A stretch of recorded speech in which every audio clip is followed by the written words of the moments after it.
मार्च 2004, जगह जम्मू कश्मीर का शोपियां नगर। हिजबुल मुजाहिदीन के दो खतरनाक कमांडर अब्बू सब्जार और अब्बू तोरारा एक खुफिया जगह पर छिपे हुए थे। दोनों की पैनी निगाहें कैमरे के बाहर चूल्हे पर कहवा बना रहे इफ्तिकार भट्ट पर थी। 2 हफ्ते पहले उनके संगठन में ये कहकर भर्ती किया गया था कि 3 साल पहले भारतीय सेना ने उसके भाई को मार दिया और अब वो भारत से बदला लेना चाहता है। उसने भारतीय सेना के काफिले पर हमला करने का एक सटीक प्लान भी बना रखा था, जो सब्जार और तोरारा को इतना पसंद आया कि उन्होंने मुजाहिदीन के कई आतंकियों को इसके लिए तैयार भी कर लिया। लेकिन दोनों के मन में इफ्तिकार को लेकर एक अजीब सी बेचैनी थी। दोनों के पास 2 AK-47 राइफल्स थीं।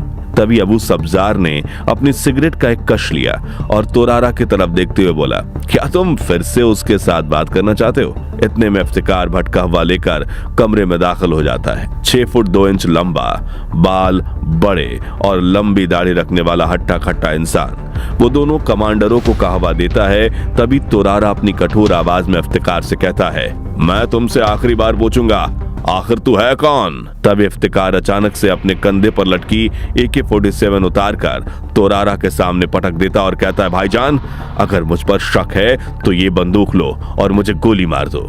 जो सुन तोरारा खड़ा हो जाता है और वो सब्जार की तरफ मुड़कर कुछ कहने ही वाला था कि तभी कमरे में गोलियों की आवाज गूंज उठती है। दरअसल इफ्तिकार ने अपनी छिपी हुई पिस्तौल निकालकर दोनों सब्जार और तोरारा को गोलियों से भून दिया, जिसके बाद वो खाट पर बैठता है और आराम से अपना कहवा पूरा करता है। और ये कोई और नहीं बल्कि भारतीय सेना के जाबाज जासूस मेजर मोहित शर्मा थे, जो इफ्तिकार भट्ट बनकर सिर्फ 2 हफ्तों में हिजबुल मुजाहिदीन के टॉप कमांडर्स के करीब पहुंच जाते हैं और उन्हें सीधा ऊपर पहुंचा देते हैं।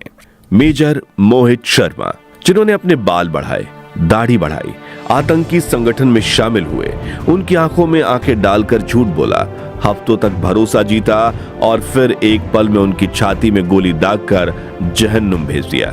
ये वो शेर थे जो हाथ में हथियार लिए भेड़ियों के बीच अकेले खड़े रहे, जिनके नाम से आतंकी थर थर कांपते थे और जिन्होंने कई स्पाई ऑपरेशंस करने के बाद 21 मार्च 2009 के दिन जंग के मैदान में लड़ते हुए 4 आतंकियों को मार गिराया और खुद वीर गति को प्राप्त हो गए, जिसके बाद भारत सरकार ने उन्हें अशोक चक्र से सम्मानित किया।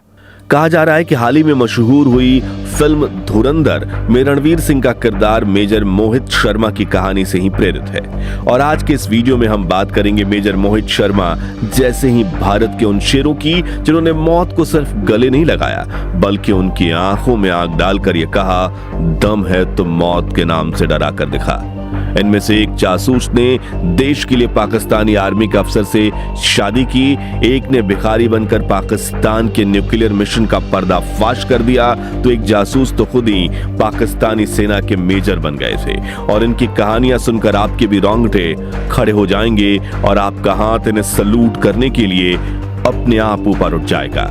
लेकिन उसके पहले इन जाबाज जासूसों के सम्मान में इस वीडियो को लाइक जरूर कर दीजिए। मेजर मोहित शर्मा के बाद भारत के नंबर 2 के जासूस, जिन्हें भारत का जेम्स बॉन्ड कहा जाता है, घातक दिमाग और शातिर चाल वाले अजित डोभाल, स्पाई मास्टर और 21वीं सदी के चाणक्य के नाम से जाने जाने वाले अजित डोभाल आज भी सिर्फ उनके नाम से पाकिस्तान कांप उठता है। CIA, KGB और मोसाद जैसी दुनिया की बड़ी एजेंसियां भी मानती हैं कि अगर किसी ऑपरेशन के पीछे दिमाग डोभाल का है तो खेल खत्म ही समझिए। लेकिन काफी कम लोग जानते हैं कि अजित डोभाल पहले एक IPS अधिकारी थे, मगर जब देश को उनकी जरूरत पड़ी तो उन्होंने बिना झिझक जासूस बनकर पाकिस्तान में घुसपैठ की।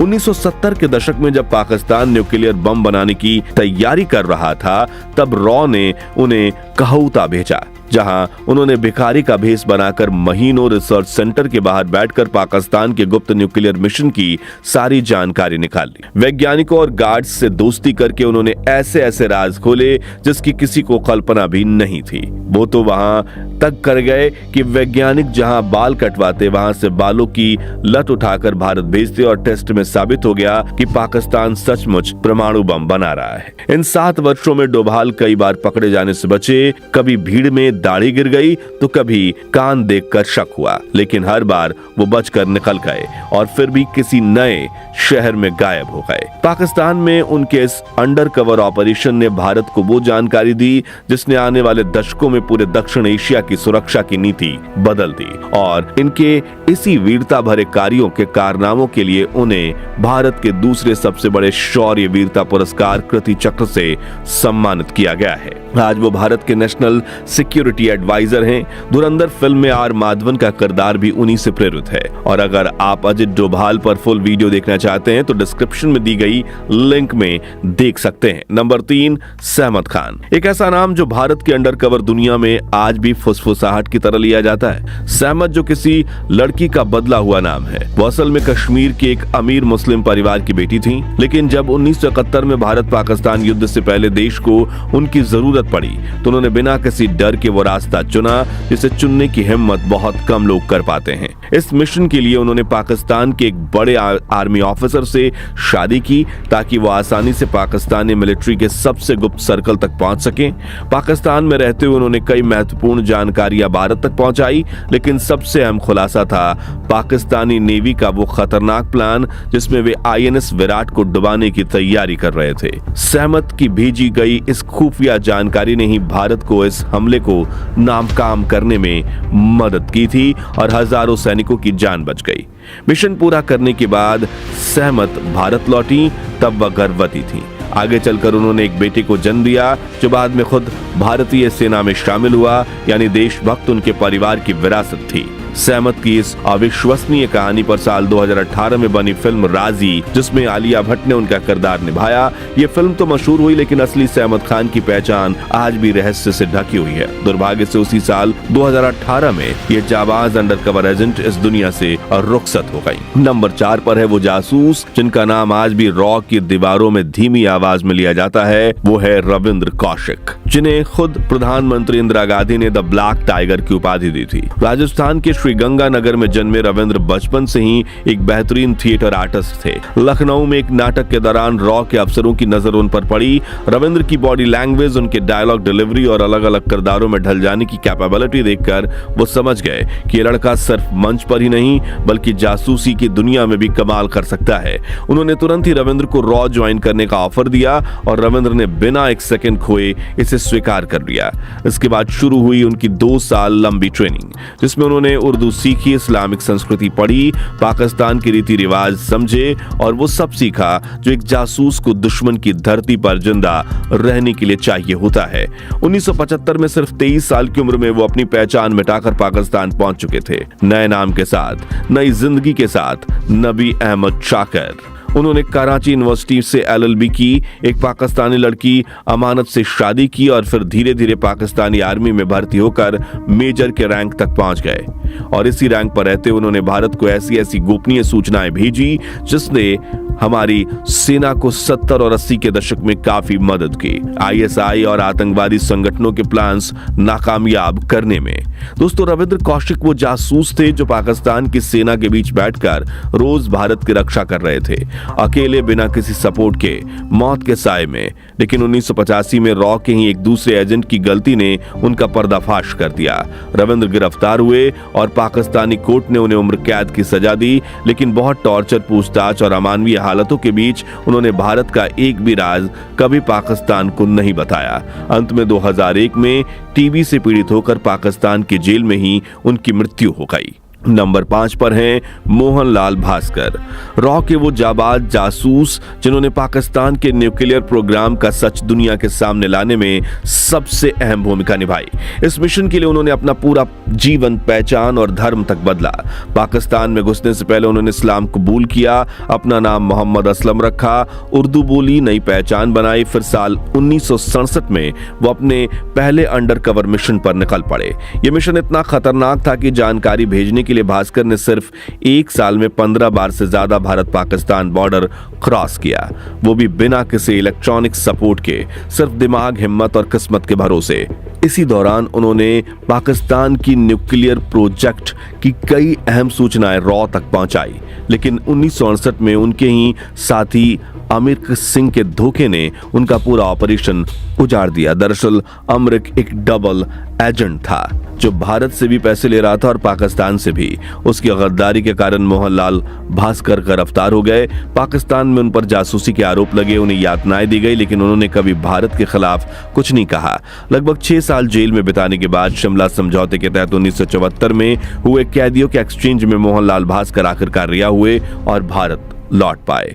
नंबर 6, कश्मीर सिंह।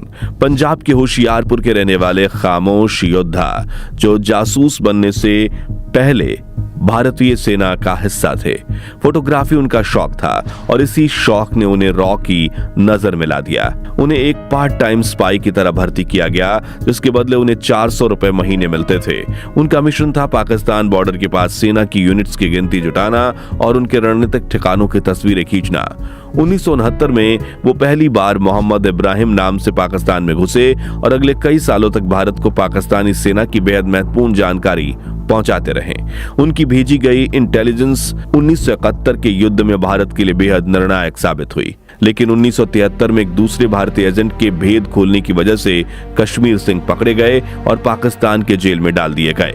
वहां उन्होंने 35 साल तक 3rd डिग्री टॉर्चर झेला, मगर एक भी बार अपने देश का राज नहीं खोला।